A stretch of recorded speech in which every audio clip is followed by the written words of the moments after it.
Hello student, स्वागत है आप सभी का हमारे इस क्लास में। आज हम लोग देखने वाले हैं केंद्रीय स्थान सिद्धांत। इसको इंग्लिश में बोला जाता है सेंट्रल प्लेस थ्योरी, या इसी को शॉर्ट फॉर्म में सीपीटी मॉडल भी कहा जाता है। सीपीटी मॉडल हम लोग देखने वाले हैं कि केंद्रीय स्थान सिद्धांत है क्या और क्या बताने का प्रयास करता है इस सिद्धांत में।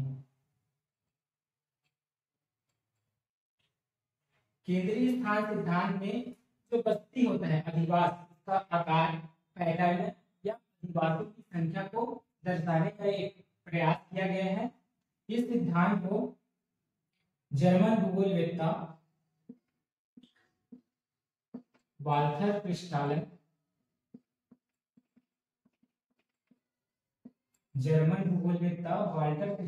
ने 1933 में दिया था और इस सिद्धांत में उन्होंने दक्षिणी जर्मनी के बवेरिया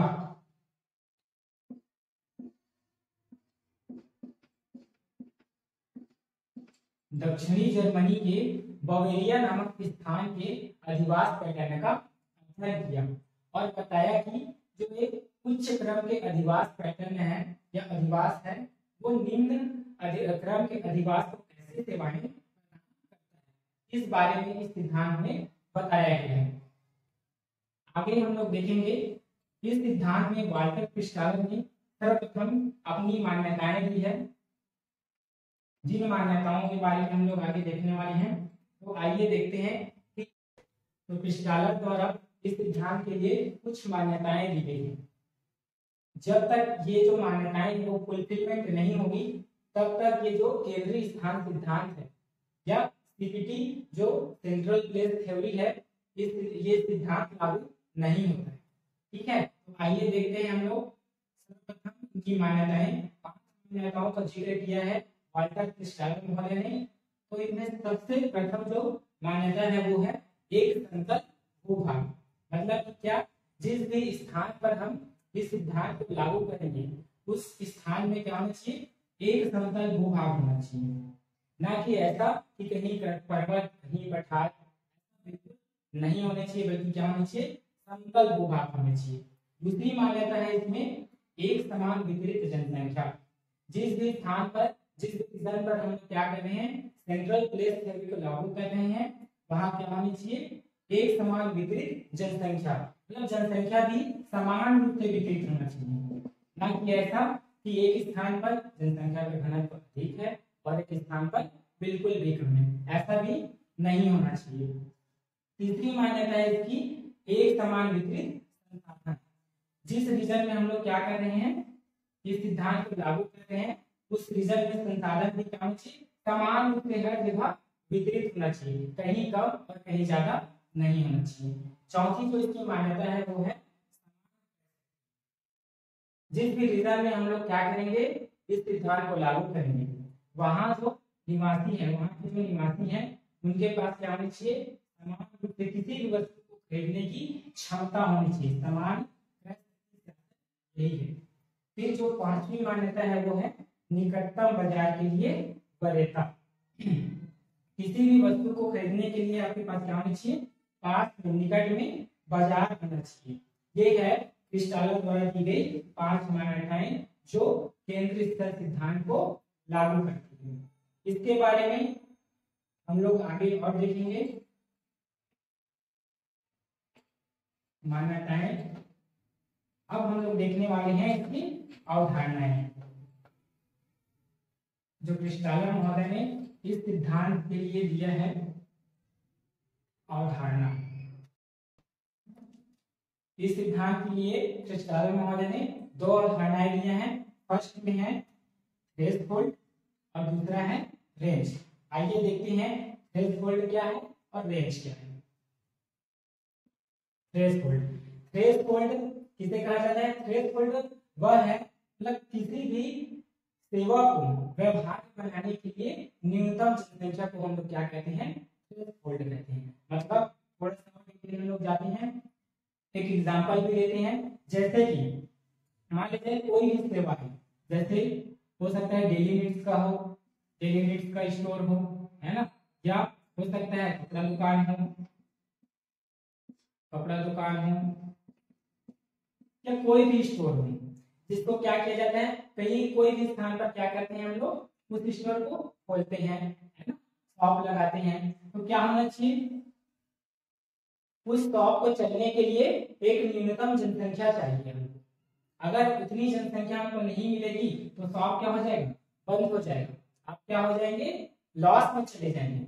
अगर आपको, आप कपड़ा दुकान खोले, मान लो जाए आपको, आप कपड़ा दुकान जो खोले हैं उसमें आपको चाहिए क्या, प्रतिदिन लगभग 1000 कस्टमर चाहिए, और ये कस्टमर जो है आपको नहीं मिले, या 500 कस्टमर मिले, या 100 कस्टमर ही प्रतिदिन मिले, तो क्या होगा, आपका जो सेवा है या दुकान है क्या हो जाएगा, लॉस में चला जाएगा, और धीरे धीरे लॉस में इतना जाएगा तो क्या हो जाएगा, एक दिन आपको बंद करना पड़ जाएगा। इसी को बोलते हैं क्या, थ्रेशोल्ड। किसी भी सेवा को व्यवहार्य बनाने के लिए या किसी भी दुकान को सीधी सीधा चलाने के लिए जितनी न्यूनतम जनसंख्या चाहिए उसी को बोलते हैं क्या, थ्रेशोल्ड। दूसरा जो अवधारणा है वो है रेंज। रेंज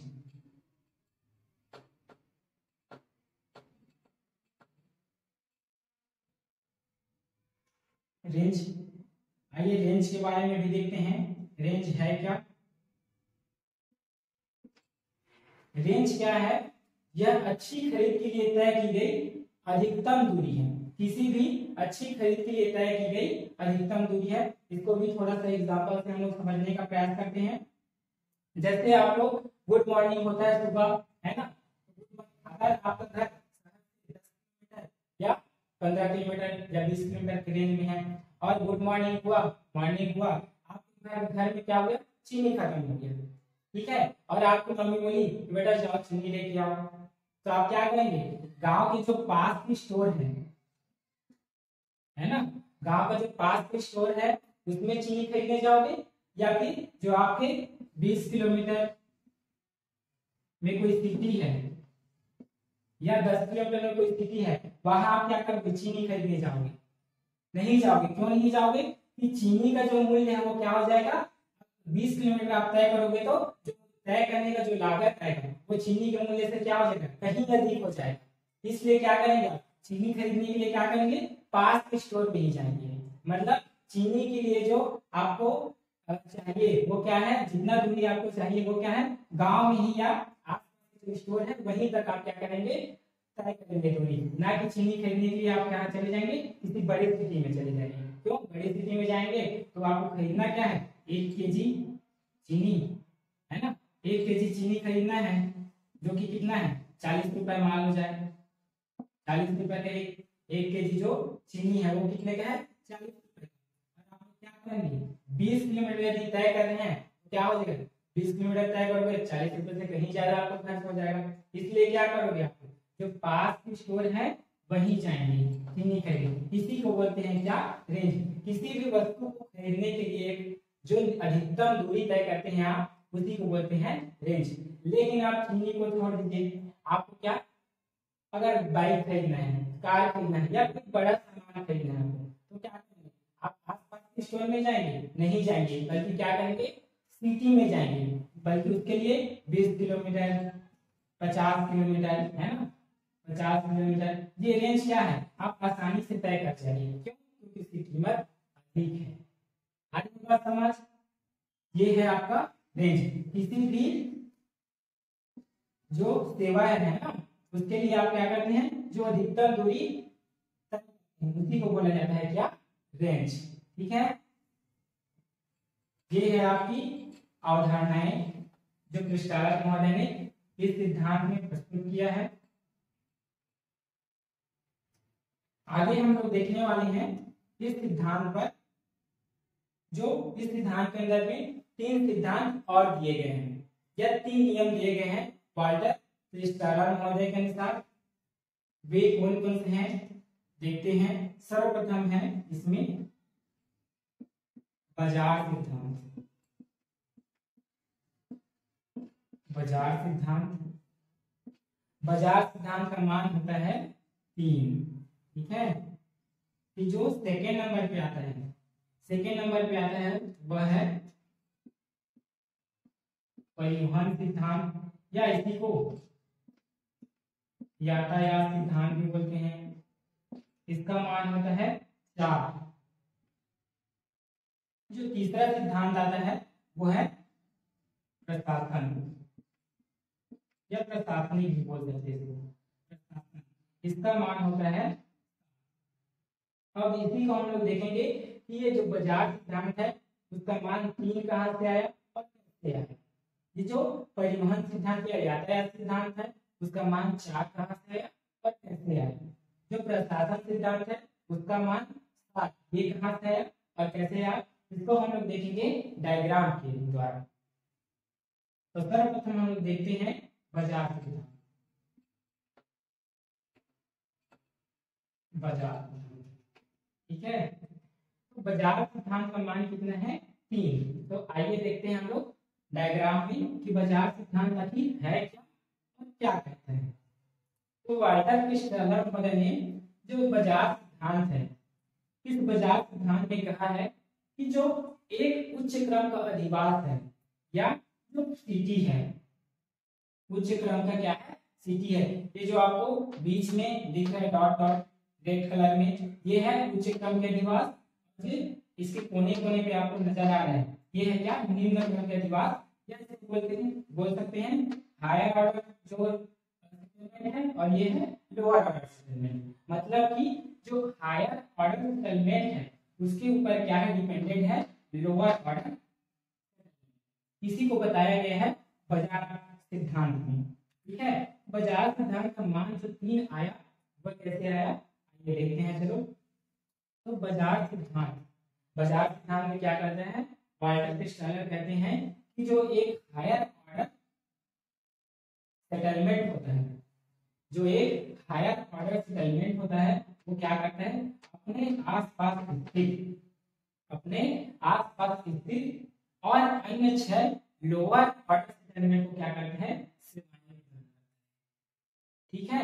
और कितनी सेवाएं प्रदान करता है, तो बाजार सिद्धांत में कहता है कि एक जो हायर ऑर्डर सेटलमेंट है वो एक लोअर ऑर्डर सेटलमेंट को 1/3 सेवाएं प्रदान करता है, ठीक है। जो ये क्या बोलते हैं हायर ऑर्डर सेटलमेंट है वो 1, 2, 3, 4, 5 और 6 लोअर ऑर्डर को क्या किया सेवाएं दे रहे हैं। एक को कितना दे रहा है 1/3 हिस्सा क्या कर रहा है सेवाएं प्रदान कर रहा है, ठीक है। तो आइए इसी को देखते हैं और ये 3 कहाँ से है इसको भी देखते हैं। तो बाजार सिद्धांत में कहता है क्या कहता है ये जो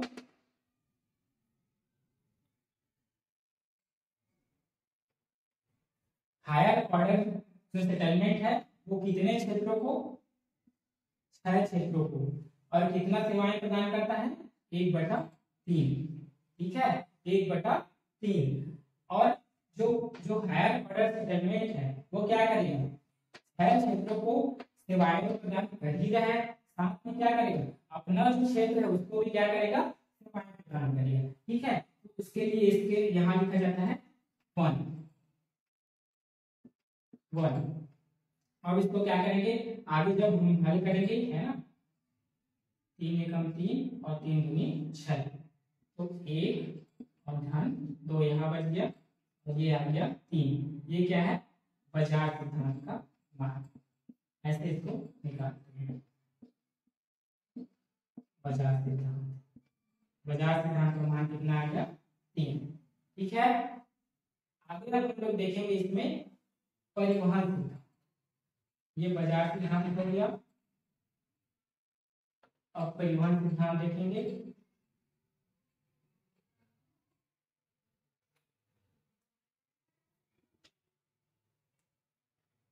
दूसरा इसमें परिवहन सिद्धांत।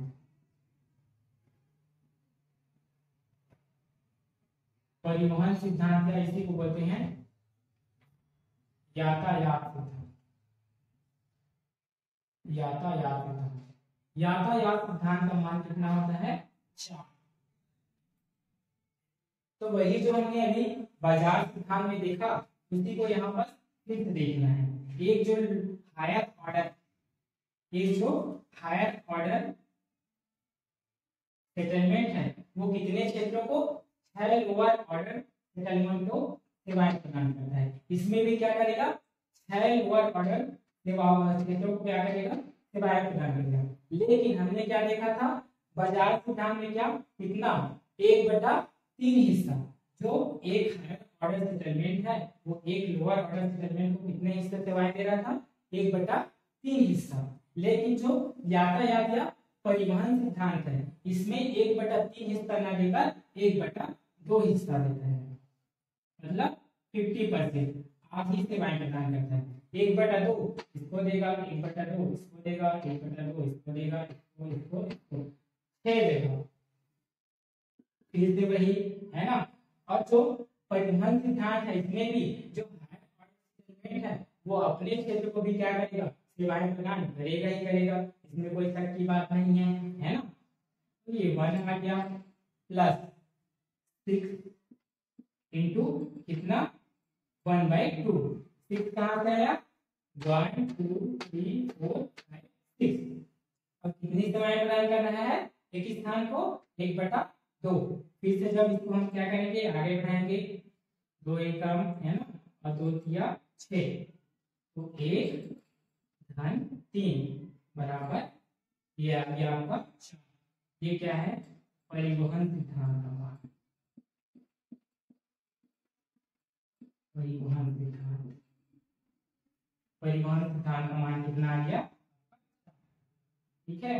लास्ट सिद्धांत है वो है प्रशासनिक सिद्धांत, या इसको प्रशासन सिद्धांत भी बोला जाता है। इस पर हम चर्चाएं करते हैं।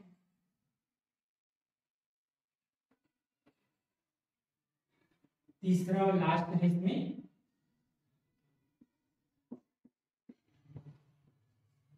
प्रशासन या प्रशासनिक सिद्धांत बोला जाता है इसको। इसका मान होता है, ठीक है, इसका मान होता है, हमने बाजार सिद्धांत, परिवहन सिद्धांत, जो आगे के 2 सिद्धांत है उसमें क्या देखा, जो एक हायर ऑर्डर है वो कितने 6 लोअर ऑर्डर सेटलमेंट को क्या करते हैं, प्रदान करते हैं। बाजार सिद्धांत में कितना सेवाएं प्रदान करता है एक स्थान को, 1/3, और परिवहन सिद्धांत में 1/2। लेकिन जब हम प्रशासनिक सिद्धांत पे आते हैं या प्रशासन पे आते हैं तब ये जो एक हायर ऑर्डर सेटलमेंट है वो 6 लोअर ऑर्डर सेटलमेंट करता है, लेकिन बाजार में 1/3, परिवहन में 1/2। इसी प्रकार प्रशासन में कहता है कि एक पूरा का पूरा एक स्थान को कितना सेवाएं प्रदान करेगा, एक पूरा पूर्ण सेवाएं प्रदान करता है सिद्धांत में। यही क्रिस्टालो महोदय ने इस सिद्धांत में बताया है। तो 1 2 3 4 5 6, ठीक है। और जो प्रशासनिक सिद्धांत उसमें भी हायर ऑर्डर का जो क्या है सेटलमेंट है वो अपने आप को भी प्रशासनिक सुविधाएं या प्रशासनिक सेवाएं तो देगा ही देगा, उसके लिए 1 पहले से, और एक एक सिद्धांत एक एक जो सेवाएं हैं वो कितने जगह दे रहा है, 6 जगह, 1 2 3 4 5 और 6। तो उसके लिए आ गया 6 और 1 और प्लस 6 हो जाएगा आपका 7। ये आ गया आपका प्रशासनिक सिद्धांत, प्रशासनिक सिद्धांत। यही समझाने का कोशिश किया है इस सिद्धांत में। ये आपका पूर्ण हो गया है केंद्र स्थल सिद्धांत, सेंट्रल प्लेस थ्योरी।